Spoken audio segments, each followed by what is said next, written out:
welcome to Getting Your Money's Worth, the show that focuses on value. I'm Judith West, and our guests today are Gwen Blanchard, founder of Arthur & Friends, and Gwen Purcell, project manager for Alpine Learning Group. Thanks for watching.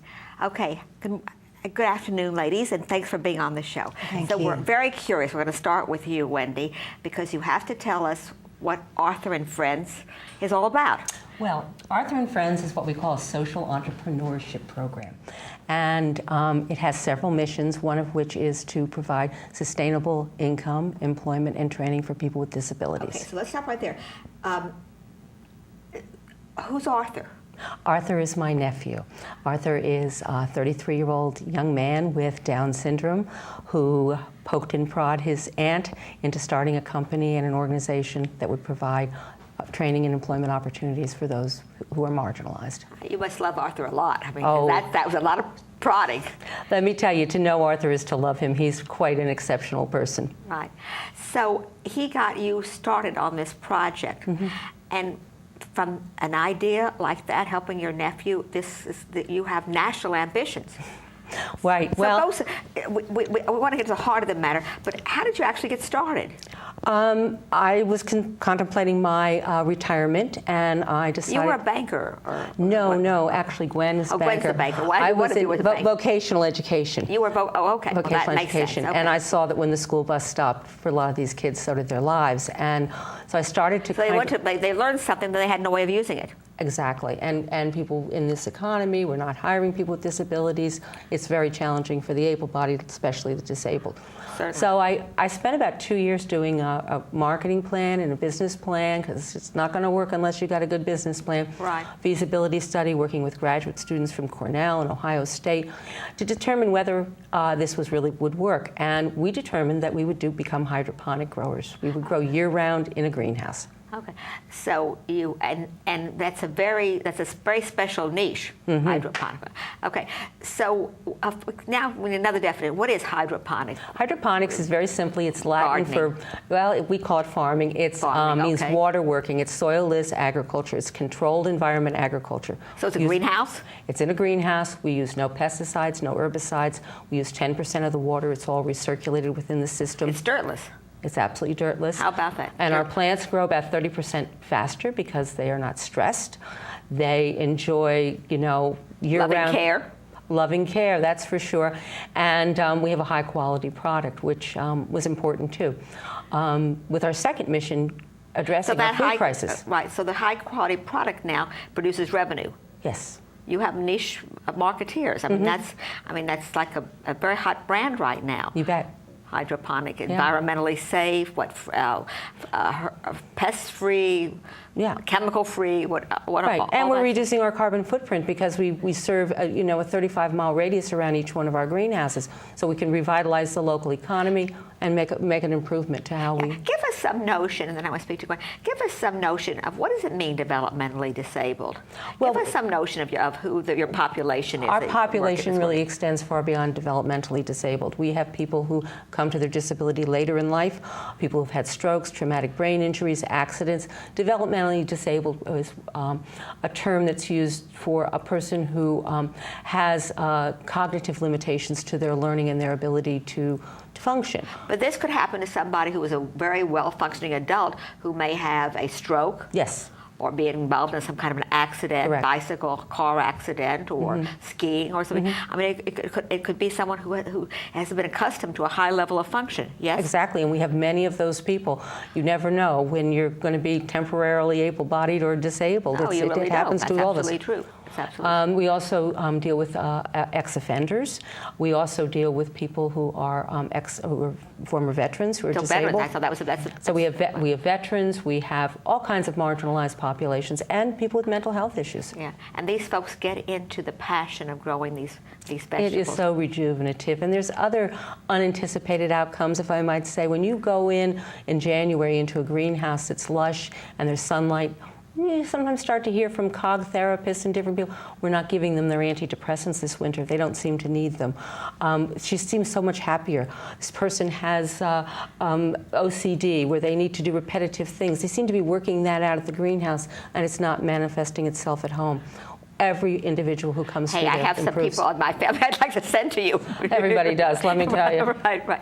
It's okay. So it sounds wonderful. There's something about the sunlight, and also there's something about feeling valuable. Everybody, when you feel like you're doing a good job and you feel good about yourself. I mean, whose mood doesn't improve? Exactly. And the thing about hydroponics is it's not well known. So the playing field is pretty level. So you can have a person sitting in a wheelchair who's got a variety of disabilities that are on there, and they know more about it than you do. And that helps to break down the barriers of people with disabilities, to start to look at them differently. Yeah, and also there's that peer. Fabulous. One helps the other? Absolutely, Wow. absolutely. Okay. We have people with amputations who, or due to whatever their disabilities, don't have the use of one arm, and you see the one-armed guy helping the other one-armed guy, and together they're happy and feeling fulfilled. You must feel very good about what you're doing. I do. I love my job, and Yeah. I how's particularly love the Arthur? people. Oh, Arthur's pretty over the moon. Last week, the First Lady of New Jersey presented him with the New Jersey Heroes Award, wow. and there's not much. He must be. He must be flying. He is definitely an American hero in that regard. He sets a good role It's model. a nice story. We could use some more of those American heroes these days. So, Gwen, tell me, what do you bring to this? Well, I'm the First off, what's Alpine Learning Group? Alpine Learning Group. Alpine Learning Group was started 23 years ago, when autism was really in its infancy. Nobody knew anything about it. Right. And we started very quietly in a living room with 4 young children. And today we have 29 students and all sorts of programs that really are used throughout the world. Some of our students, of course, have grown up now and are young adults. And the problem then is to find them work.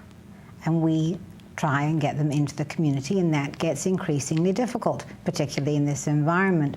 So we actually sat around one afternoon and thought about what we could do to meaningfully employ these young adults, and pretty much everybody could have a job and a part within whatever it was we were doing. And it needed to be year-round, it needed to be close, it needed to be clean. And when we'd finished brainstorming, we thought about hydroponic gardening. And then when we started to look into it, we found out all about Arthur and Friends and met with Wendie and have decided that this is what we want to do.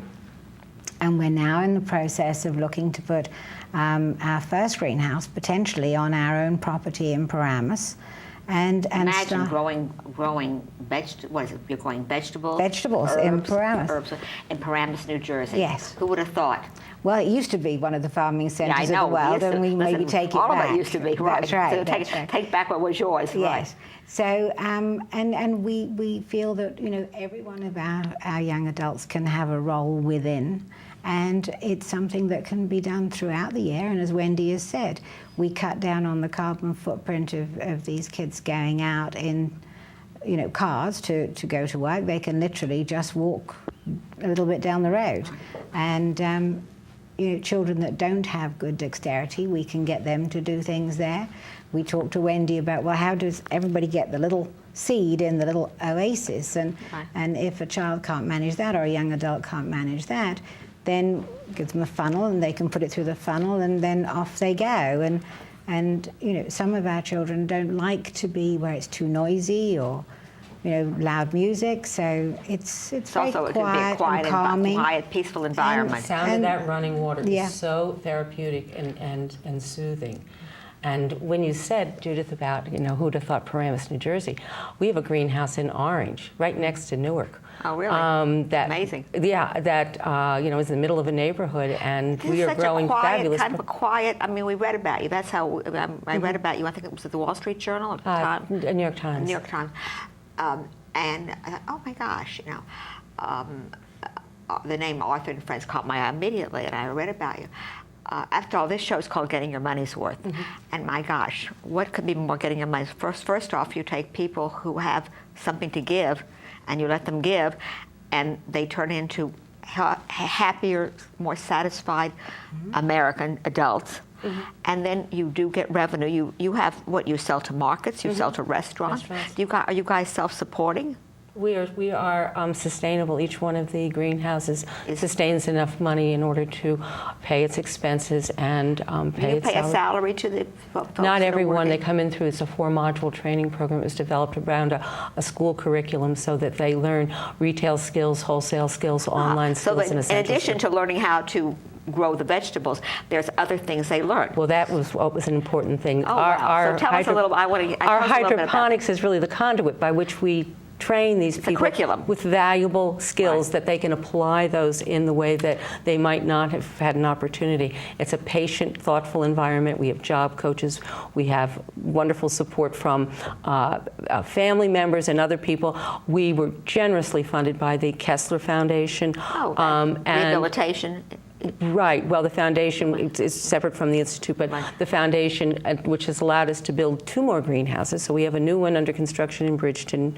We built one in Hackettstown through a grant from the 1772 These are all, Foundation. I just want to say for the record, because we're international, these are all urban areas in a very highly populated state of New Jersey. Yes. Well, what we did was we created 3 models that could be replicated. We have a rural model, which is in Sussex County, New Jersey, located at the State Fairgrounds. We have one that's a suburban model, which is in Hackettstown, which is a much more of a suburban community with industry and business. And then we did an urban model. That way we could see whether or not it really was going to work. So we started with a pilot. We ended up with a regional program. How old is your group? How many years have you been doing We planted our first seeds 3 years ago, July 24th. You have made enormous progress in 3 years. Yes, it's a little mind-boggling. Really I haven't seen a real weekend in years. My husband will testify to that. I know, but don't you feel good? Yes, tired, but good. Yes, tired, but what's good. exciting is after that Times article ran, we were contacted by multiple times from over 34 states and 7 countries. Wanting to replicate. To replicate it. And so not only are we running a business, a training program, but now we're creating a scalable thing, a license it out, and we've drawn the attention of the White House. We've been down there to discuss how we can work together and be able to facilitate this. We're looking at 5 different options. Our Veterans and Friends program. We're looking at tribal lands. We don't have a lot of time. I just want to say it truly is the spirit of entrepreneurship. So, but I want to get aside from everything else, it's retailing skills, invoicing skills, production skills. You're doing an amazing, and your group and your kids are your kids/adults. Yes. Yeah, are going to be able to do that. They're going to be able to do it. We have about 9 people with autism who currently have really become quite the success. I wish it was being studied more closely to find out what exactly is it. I mean, it just may well. I mean, who knows where you're going to find the kernel that might unlock autism, which has befuddled the best mind so far. That's right. I mean, all the research has not found anything yet that's really meaningful. Yeah. Well, shall I call you Aunt Wendie? A lot of people do, but Wendie's just fine. Wendie. It's an amazing story that you have woven, and both of you certainly are to be appreciated and admired. I know that. I know more good things, and keep us in your loop. We'll come to you. We will definitely keep you in our loop. Yeah. Thank you for being on and being on the show. We've just heard the story of Arthur and friends. You want to know who Arthur is? Please listen. And his aunt, Wendie Blanchard, and one of her to-be partners, Gwen Purcell. I'm Judith West. Thanks for watching.